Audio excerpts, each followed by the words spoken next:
આપણાથી સૌથી મોટું જે કંઈ ન છૂટતું હોય તો એ છે ખાવાનું. ઘણી વાર તો એવું થાય કે આપણે એક ઉપવાસ રહેવાનો, એમાં 4 વાગે કોક દાબેલી ખવડાવી દે તો વળી આપણે એમ કહી કે સોરી. કારણ કે એક વાતે આપણે ખાવાનું, કારણ કે આપણે એક તો છીએ ગુજરાતથી, કે શિયાળામાં ઠંડી જામે, બુસ્કોટ ઉપર બંડી જામે, 6 ડિગ્રી ઠંડી સામે નાકની અંદર ગુલ્ફી જામે. કે શિયાળાની ઠંડીમાં પણ ખાવા અમારે ગોલો જોઈએ, 200 ગ્રામ ગાંઠિયામાં 250 સંભારો જોઈએ, લાલ જોઈએ, લીલા જોઈએ, મરચા અમારે તીખા જોઈએ, પીઝા હોય કે પકોડા, છાશ અમારે પીવા જોઈએ. એટલે કેટલી વસ્તુ આપણને, કોઈ ખાલી ચા નું નામ લે એટલે એમ કહે ચા ને ના નો પડાય. ચાના એવા વર્ણન કર્યો કે ચાની વાત છે, કઈ નાની વાત છે. બોલો, અડધી કટિંગ એમ થાય કે આ તો એનું જીવન છે. કે તપેલીમાં ઉછળતી, કડકપતિ ઉકળતી, પ્યાલીમાં પડતી ચડતી, નસ ને કે પેટમાં, ડાયરેક્ટ હાર્ટમાં, ત્યાંથી બધા પાર્ટમાં પહોંચતી ધસમસતી ચા જે આવી છે બધાને ફાવી છે. અડધી કટિંગમાં તો અમને ફૂલ મોજ આવી છે. બોલો,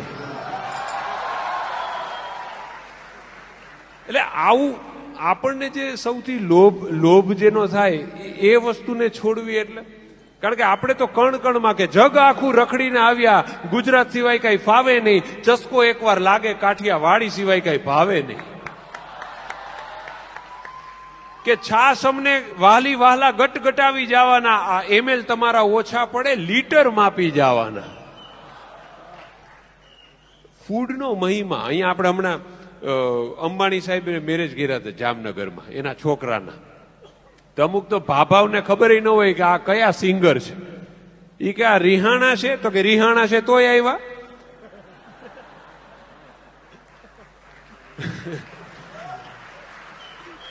કેવો માહોલ સર્જાણો છે વિચાર કરો. માર્ક ઝુકરબર્ગ છે, એ છે ને ઓલું ગરમ મરચાનું ભજ્યું લેવા લાઈનમાં ઉભો હોય કે અમારે ત્યાં અહીંયા જેવો સ્વાદ નથી, પણ એને માટે દાજિયા તેલમાં તળવું પડે. આને ઓલિવ ઓઇલમાં ન થાય. ઓલો બિલ ગેટ્સ એ ખાટી છાશ પકડીને ઉભો હોય કે પૈસા કે આપણી પાસે છે, પણ કે આવો માભો પડતો નથી. કારણ કે અહીંયાના લોકો જોજો, રવિવારની છે ને આપણે ખાસ રાહ જોતા હોય. એમાં પણ જો રવિવારે પુરુષ જો ઉઠી શકે તો એ એક જ કામ માટે, ગાંઠિયા. કે ગાંઠિયાની દુકાનને જોઈને ગાડી ધીમી થાય, એને જોઈને રોમે દીવા થાય, ઉકળતા તેલના મહાસાગરમાં ચણાના લોટના કણ મરજીવા થાય. ને પછી જયારે ગરમા ગરમ ગાંઠિયા બહાર આવે ત્યારે આપણને એમ થાય કે પાડોશી દેશના રાજાએ ભેટ સોગાત મોકલી છે. બોલો, કે વણેલામાં મરી ભરી છે, ગાંઠિયામાં જિંદગી ભરી છે. ગાંઠિયા તો ગાંઠિયા, બાજુમાં સંભારાએ ભારે કરી છે. એટલી ફરસાણ પ્રિય જનતા છે કે એપેન્ડિક્સ નું ઓપરેશન કરો ને તો 250 ગ્રામ ચણાનો લોટ નીકળે. બોલો,